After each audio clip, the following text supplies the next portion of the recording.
핀란드에는 아주 특별한 기념일이 있습니다.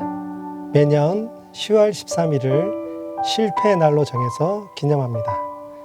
이날은 서로의 실패와 실수를 공개하고 서로 축하해 준다고 합니다. 발명왕 에디슨은 이렇게 말했습니다. 세상에 쓸모없는 실패는 없다. 에디슨도 수많은 실패를 했고 그 실패를 통해서 굉장한 발명을 많이 했기 때문입니다. 미국의 대기업인 3M에서는 실패한 프로젝트만을 골라서 연구하는 부서가 있다고 합니다. 프랑스의 염색 공장에서 한 여직공이 식탁보를 세탁하다가 실수로 기름 그릇을 엎었습니다. 그런데 기름이 묻었던 자리가 오히려 때가 사라지고 깨끗하게 되었습니다. 이 실수로 인해 물이 아니라 드라이 클리닝이라는 세탁법을 개발하게 되었습니다. 어떤 병원에서는 나프탈렌의 약효를 실험하다가 의사의 실수로 환자에게 아세트아닐라이드라는 약물을 투여했습니다. 그런데 이 약이 해열 효과가 아주 뛰어났고 부작용은 아주 적다는 것이 발견되었습니다. 그로 인해서 지금 세상에서 제일 많이 팔리는 약 타이레놀이 탄생했습니다. 이처럼 모든 일에는 때가 있습니다. 실패할 때가 있으면 성공할 때도 있습니다. 전도서 3장 1절을 보면 범사에 기한이 있고 천하만사가 다 때가 있나니라고 말씀하십니다. 아무리 열심히 일하고 간절히 소원해도 때가 되지 않으면 이루어지지 않습니다. 빨리 성공하게 해달라고 하나님께 떼쓰지 마시기 바랍니다. 떼쓴다고 때를 앞당길 수는 없습니다. 하나님의 때는 더딘 것 같아도 가장 적당하고 가장 좋고 가장 빠른 길입니다. 그 때를 기다리지 못하고 스스로 조급하게 움직여서 실패하는 사람들이 많습니다. 여러분들도 다 때가 있습니다. 공부할 때, 연애할 때, 효도할 때가 다 있습니다.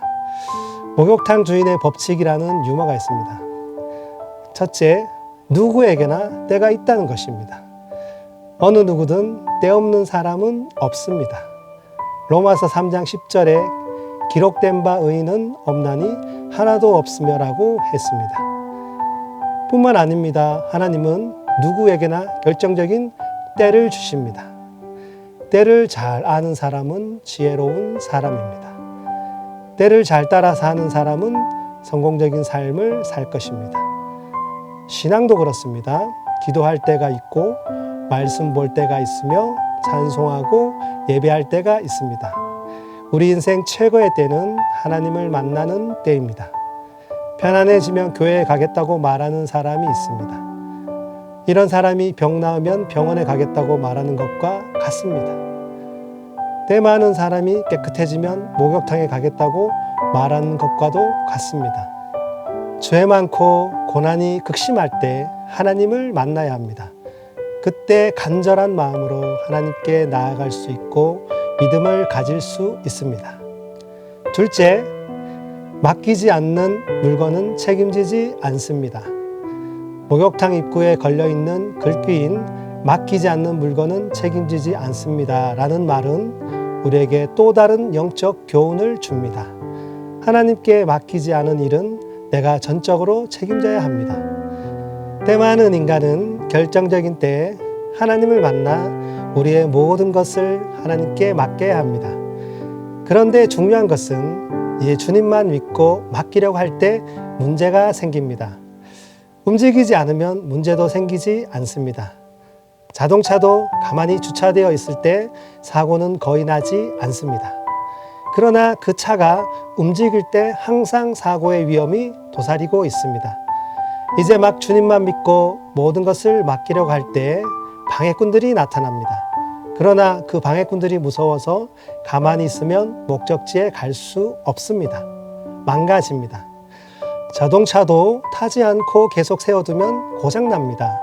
실패할지도 모른다는 두려움에 가만히 있지 마시고 주님을 의지하여 믿음으로 나아가는 여러분 되시기를 주님의 이름으로 축원합니다.